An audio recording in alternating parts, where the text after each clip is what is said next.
Robert Fico is a honey badger. He doesn't fear a thing. And he just jackhammered EU's favorite office in his country. We will tell you all about it, but before that, if you're a fan of non-corporate funded free news and analysis, you've landed in the right YouTube channel. We publish 3 videos a day, first at 9:15 a.m. EST, second at 1:30 p.m. EST, and the third at 5:30 p.m. EST.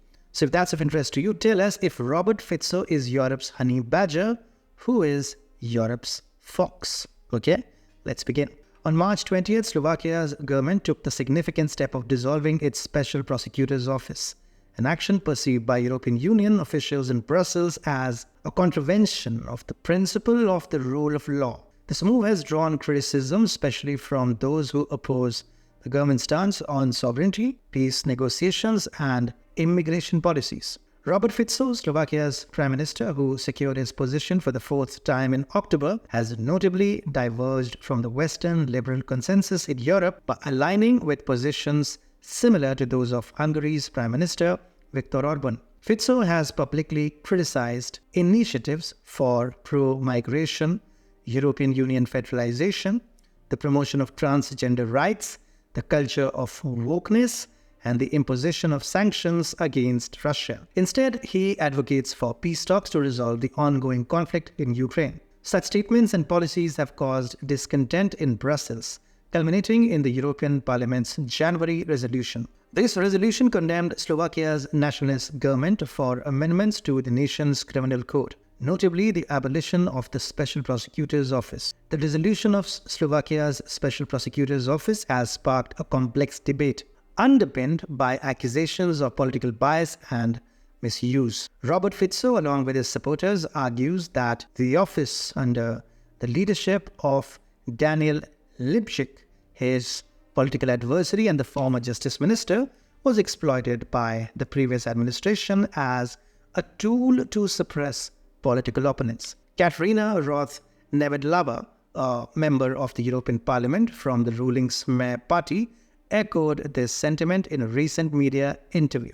She recounted how during Smer's time in opposition, there were overt threats from then government to target opposition leaders, leading to multiple prosecutions that ultimately resulted in acquittals. The European Union, once commendatory of Slovakia's Special Prosecutor's Office for rule of law adherence, now critiques its dissolution and Slovakia's criminal law revisions as expressed in a European Commission letter. These changes threaten EU law and financial interests, potentially triggering rule of law procedures and fund freezing, reflecting a broader EU stance seen with Hungary and Poland. This places Slovakia at a pivotal point, reconciling national reforms with EU expectations. Despite controversies, including the Special Prosecutor's Office dissolution, the EU, through a diplomat's words to Reuters, indicates no immediate punitive steps against Slovakia. This leniency stems from Slovakia's non-problematic foreign affairs stance, notably on Ukraine, and Prime Minister Fico's criticism of EU policies without hindering key European Council decisions on Ukraine,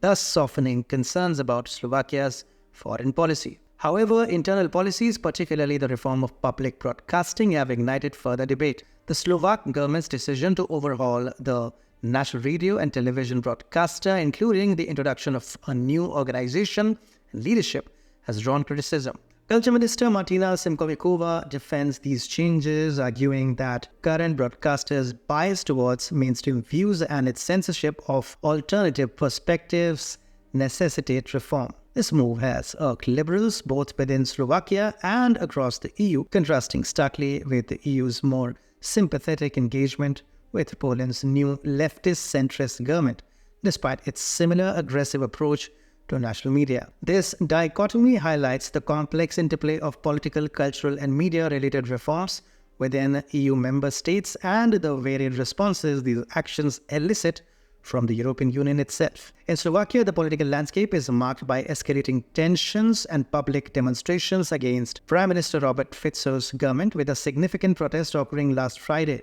Adding to the complexity, President Zuzana Čaputová, a vocal critic of Fico, has decided not to seek re-election in the upcoming presidential race scheduled for this Saturday. Although the presidency is largely symbolic, it has become a battleground for ideological clashes between anti-globalist sentiments and pro-European Union conformity. The election is closely contested between two principal candidates, Peter Pellegrini, a former Prime Minister and ally of Fico, and Ivan Korčok, the Liberal Foreign Minister in the preceding administration, known for his critical stance on Hungary. Opinion polls suggest a tight race between Pellegrini and Korčok, with forecasts indicating a neck-and-neck competition for both the initial and potential second rounds of voting. This election is a critical moment for Slovakia, highlighting the nation's divided political and social landscape. As Slovakia shows the EU a giant middle finger, Austria is up to something really cunning. They just had a meeting with top Russian officials.